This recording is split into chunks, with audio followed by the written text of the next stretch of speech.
not profound, but no zeros on the quote. It's so often that we can get half a margin point just out of stuff like that. And then beyond that, try some naming and tiering because it's going to work for you. Coffee's for closers only. So we've established my proposal is sound in principle. Now we're just haggling over price. Let's see how much we're going for on eBay. Man, it's the same as Dunkin' Donuts. Costs 15 times the price.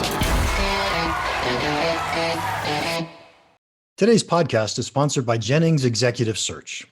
I had a great conversation with John Jennings about the skills needed in different pricing roles. He and I think a lot alike. If you're looking for a new pricing role, or if you're trying to hire just the right pricing person, I strongly suggest you reach out to Jennings Executive Search. They specialize in placing pricing people. Say that 3 times fast. Welcome to Impact Pricing, the podcast where we discuss pricing, value, and the dynamic relationship between them. I'm Mark Stiving, Chief Educator at Impact Pricing, and we offer programs to help your company get paid more. Our guest today is Bill Diggons. Here are 3 things you want to know about Bill before we start. He is the managing partner at Qittitut Consulting. He's been doing this for only 24 years. He was the practice leader at Q Sales. He's been doing that for 20 years. And before all of that, he spent most of his time marketing in the oil business, companies like Schlumberger and Halliburton. Welcome, Bill. Well, thank you very much, Mark. Happy to participate today. Okay, I am sure everybody else is as curious as I was, even though you already gave me the answer. What is Qittitut? Qittitut Consulting is a growth strategy company, but we used a name to develop curiosity about our firm because in the early days, back in 2001, we could have been Bill and Bob's Consulting Company, but our first project was up in Hibernia, and I bought a dancing bear sculpture for my wife, and the Inuit artist said, the Qittitut is a fast-growing, healthy bear, and sometimes we see them dancing on the ice floe. And immediately I thought Qittitut Consulting would have more percepted value than Bill and Bob's Consulting Company. But my partner at the time wanted to call us Brass Monkey. And I lobbied hard for Qittitut, and I won the argument. Nice. You won the coin toss. That's a fabulous story. I love it. And I love the idea of the dancing bear. So I don't know if you call yourself into pricing, but how did you get into pricing? Well, my partner, Ivor Cacklins, was a disciple of Tom Nagle, and Thomas Nagle wrote a very authoritative strategic pricing book, I think back in the 80s. And I got to meet him one time because I was a client, and our pricing in oil and gas wasn't very sophisticated. But as a result of working with my partner as a client at that time and reading Nagle's book, it really transformed how we went to market, how we sold, how we priced. And since 2001, we've done about, 182 pricing projects in 57 countries. So it's been a lot of fun. And as an engineer, I really enjoy kind of the numbers side. But of course, the psychology of pricing is, I think, equally as important. It's pretty fascinating. So I was always a fan of Nagle. I taught from the 2nd edition of his Strategy and Tactics of Pricing book when I was a professor at Ohio State. And I just always never had a chance to meet him, always wanted to. And about a little over a year ago, he was a guest on the podcast. Right. It was fabulous. I loved getting a chance to interview with him. I feel like a giddy little boy just thinking about it. So today I always ask my guests, what do you want to talk about? What are you passionate about? And you wrote tiering and naming. And I think I know what you mean when you say that, but let's just toss out the softball and tell me, what did you mean? And then we'll dive into that. Well, all of our work is in business to business, either industrial equipment, products, services, software, or whatever. And in working with many companies, to me, a real issue is when there's a single column bid. There's generic descriptors, there's one number, and the buyer looks at a generic term and a number. And so tiering to me is having at least a 3-column bid naming the columns and then having some names on the products or services to imply added value. And whenever we've introduced this, it always results in 3 to 5 margin points minimum. And so tiering to me is like a basic, a standard, and a premium. But let's make those names even more powerful. And then let's make the jumps between them something compelling so that, if I'm a price buyer, basic is okay. If I'm a value buyer, I might be on the premium side and others might be in the middle. But it's all about getting a higher contribution margin, and it's very effective. Yeah, I'm totally with you. So I write about and talk about or think about good, better, best all the time. And I assume that's what you're talking about, or is it something different than that? Well, good, better, best, I think, is exactly right because, in a consumer sense, you have to know the category, the aisle, the shelf. But the best analogy for managers and people that are not familiar with this concept is when you go in a restaurant, you don't see beef kept in a freezer for 30 days. You don't see beef kept in a Ziploc bag for 2 days, and you don't see beef with fungus. So you see Wagyu beef dry age, $60. Wagyu beef wet age, $48. Angus flank steak, $38. Mm, the variable cost per pound of beef isn't that different. No one knows what Wagyu means. Very few consumers know what dry age means.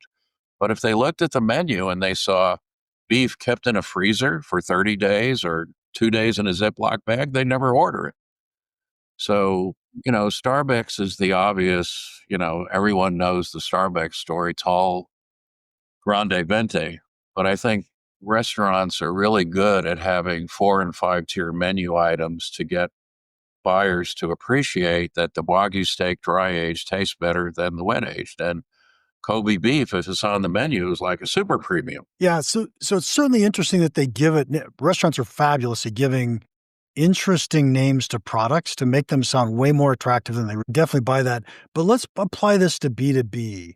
And I know how I do this all the time, but I'd love to hear your thinking. Is it just a fancy name or is it something else? Well, I think, in business to business, we're trying to develop a long term relationship with clients. So we're never trying to have a name to trick the buyer. And, when you said the restaurant makes something sound more appealing than it is, that hurts me a little bit because I think an honest restaurateur doesn't want that to happen because they want them to come back next week. So in business to business, if you have a compressor or a generator, or even if it's some, software that's sold on a SaaS model, you want to have a name like EP, SP, XP as a tag. And one might be, economy performance, standard, extreme performance. But then when you look at the specifications, you do see a difference.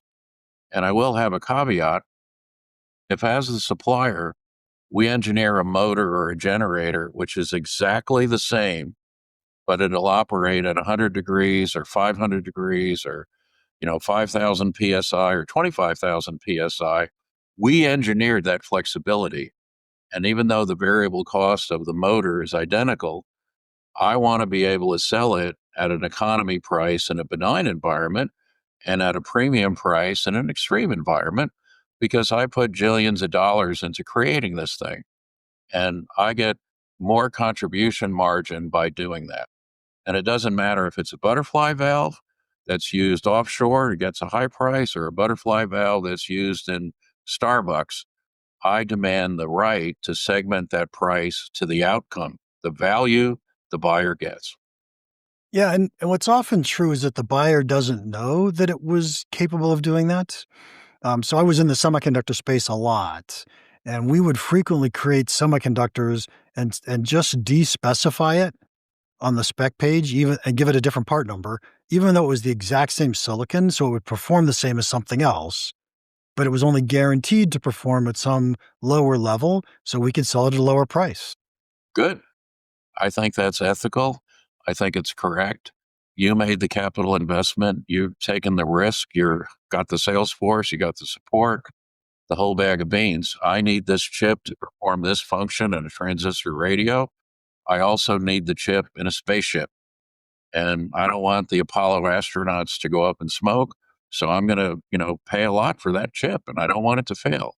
Over here in this transistor radio, it might fail. But at the end of the day, what's the value? What's the outcome? That's what the buyer should be compensating us for. Yep.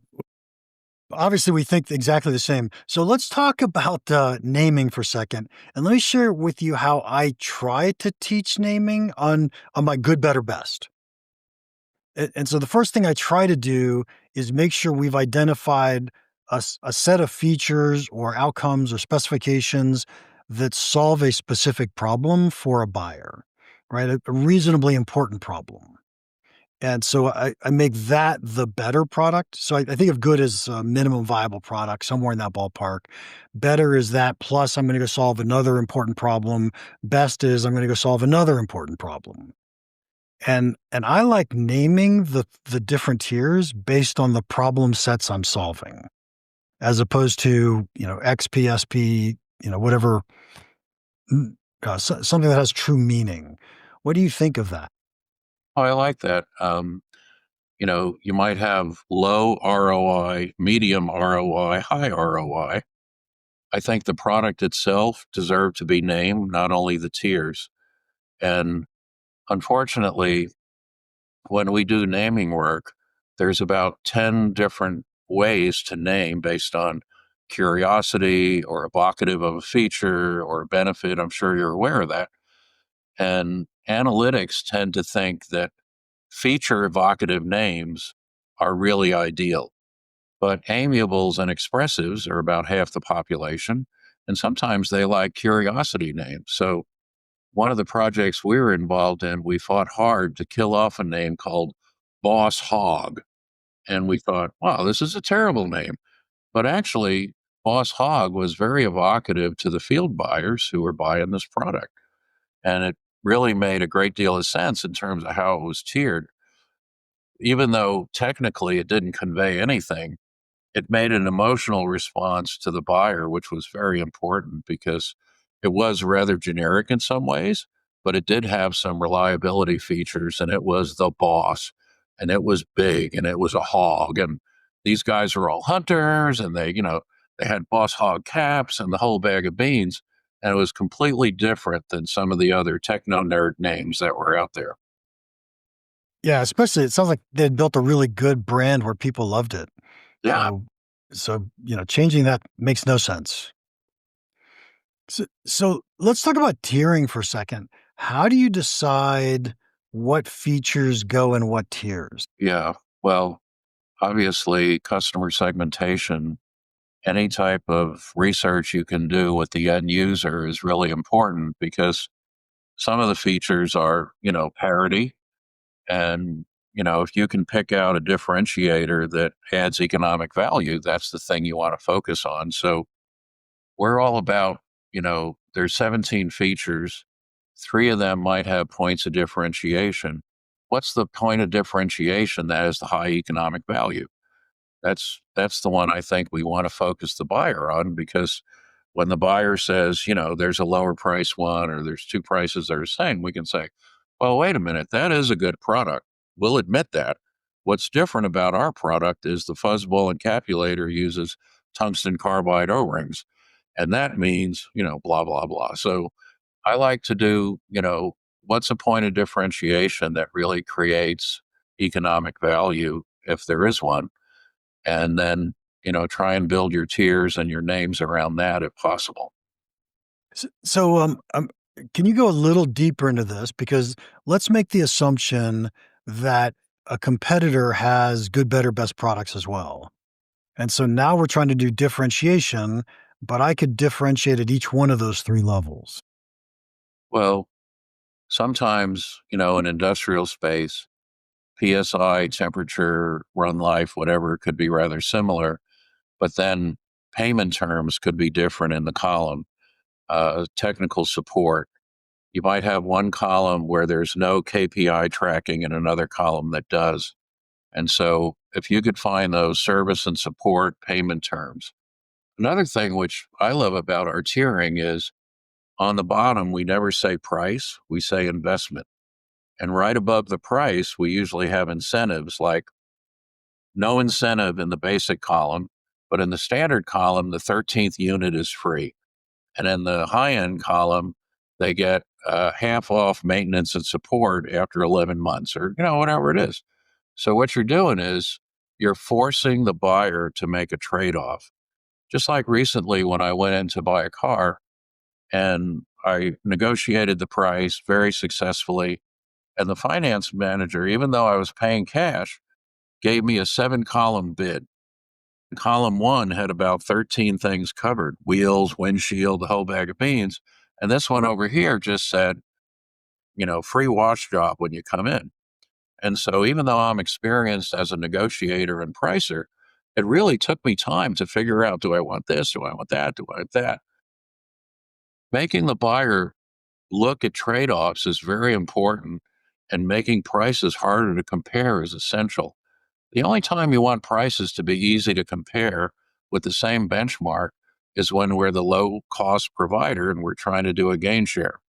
Otherwise, let's make prices harder to compare to force a trade-off. So I have to think about that because I'm not sure I buy that concept. I like the idea that says, let's make sure my value is really clear and I'm worth the extra price.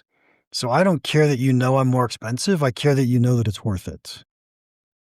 Well, unfortunately, the price itself establishes the perception of value. So when you see a metric ton of polymer resin at 3,000 euros, the first thing that goes into their mind is 3 zeros. There must be fat. So whenever you do a 3-column bid or a 4-column bid, you just got to get rid of all the zeros. And then there has to be a rational thing in the column that explains or implies why this column is a higher investment. Because if you can't say this to the buyer, the incremental investment is going to have a positive return on incremental investment.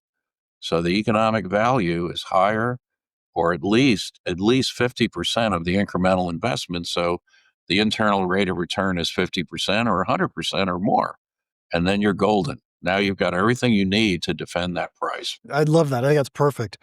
So what do you recommend for your clients?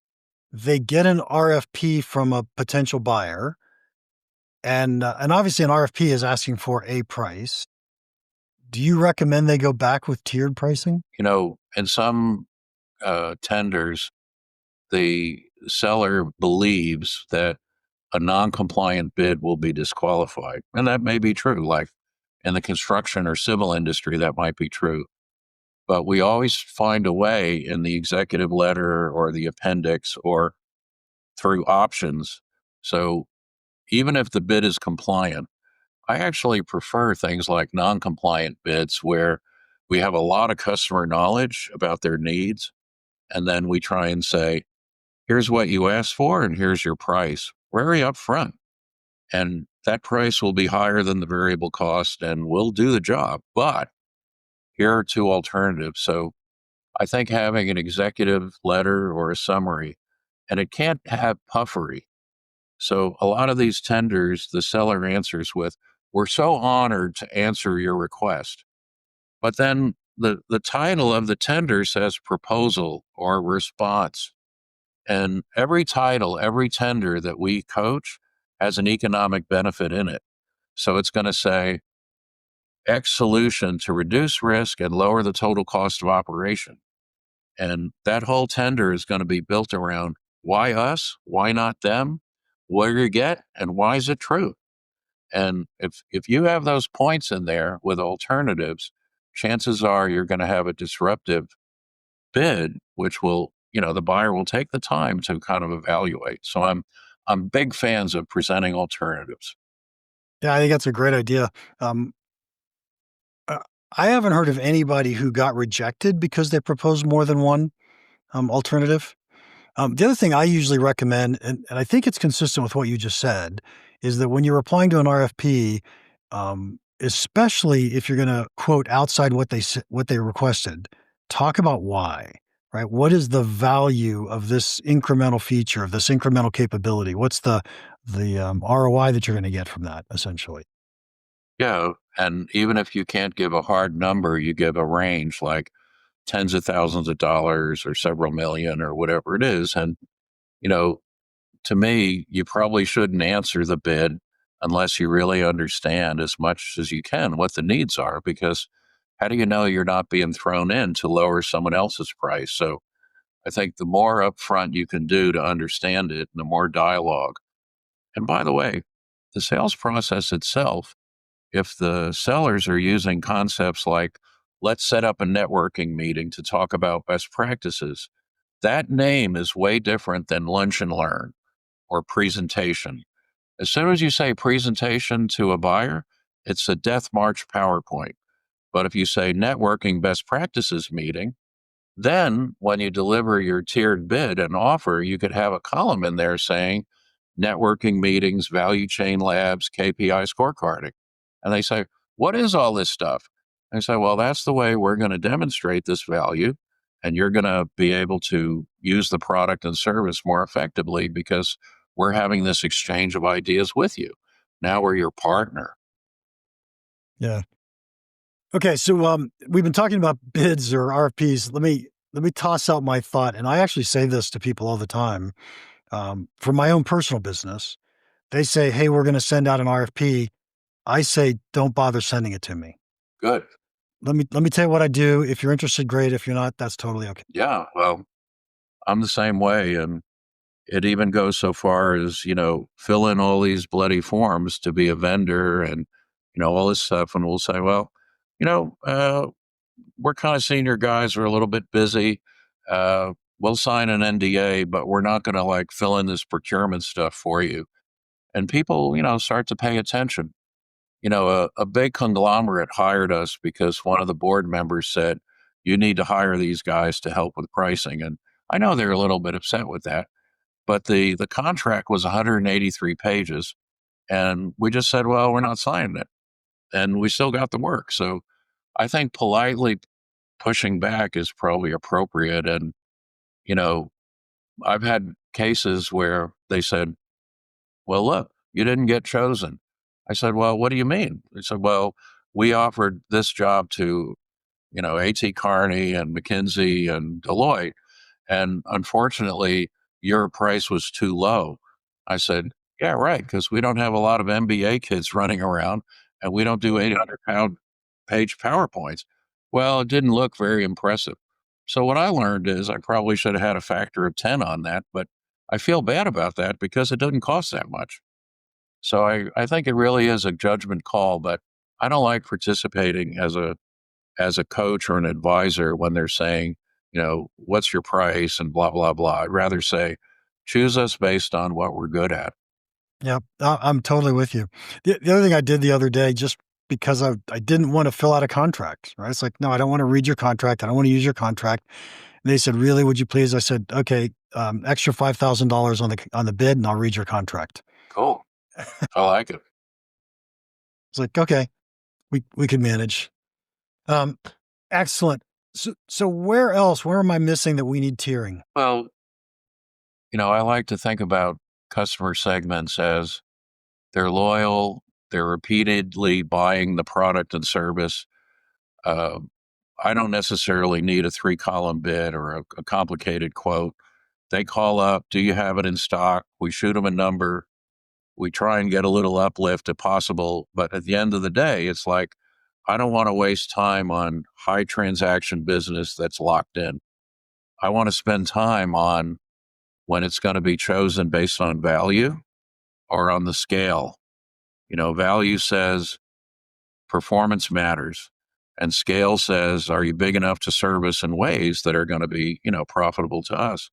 So I want to put my energy into high value deals and the repeat transaction stuff. Hey, let's throw them a quote, whatever it takes to give them a number and go on about life. And if it's a standard product, I have nothing against good, better, best standard products. I think that actually helps our buyers make decisions.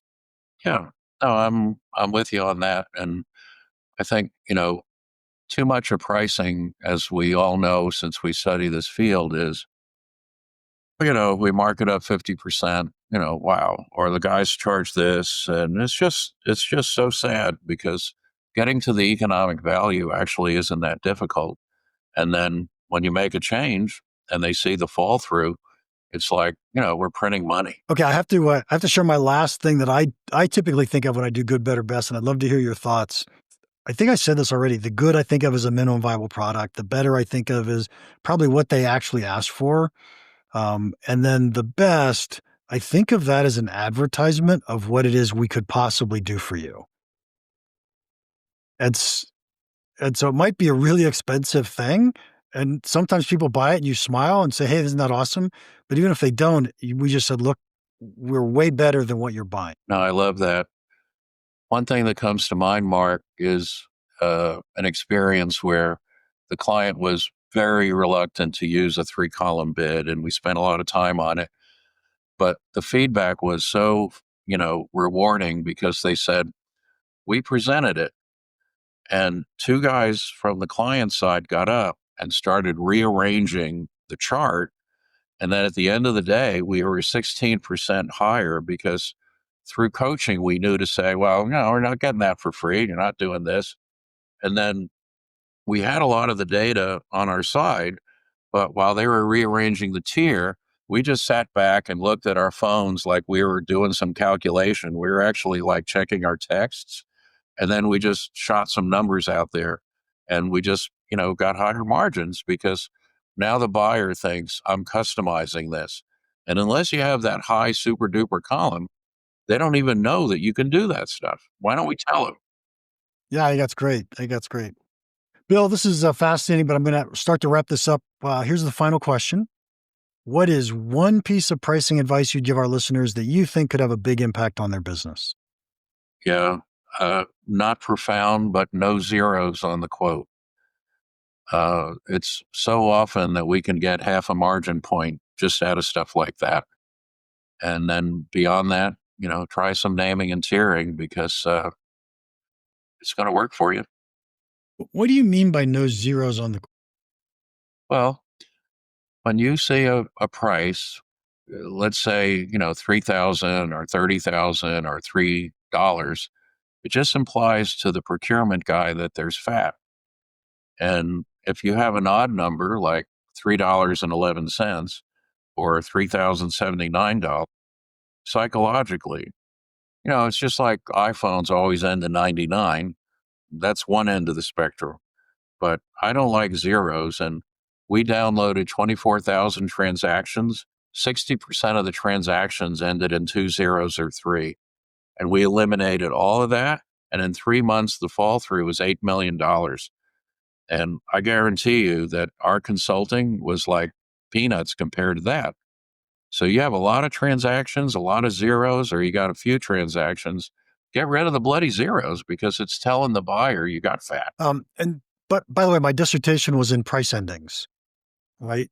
So 99 cents or 00. And one of the things that I learned was that when you use, let's call them random price endings, it looks like the price was carefully calculated. So it looks less negotiable. So I agree completely with what you said. And I've actually bought and sold a few houses using that strategy. Yeah, I'm digging it. I love it. Mm-hmm. So excellent. Bill, thank you so much for your time today. If anybody wants to contact you, how can they do that? Easy.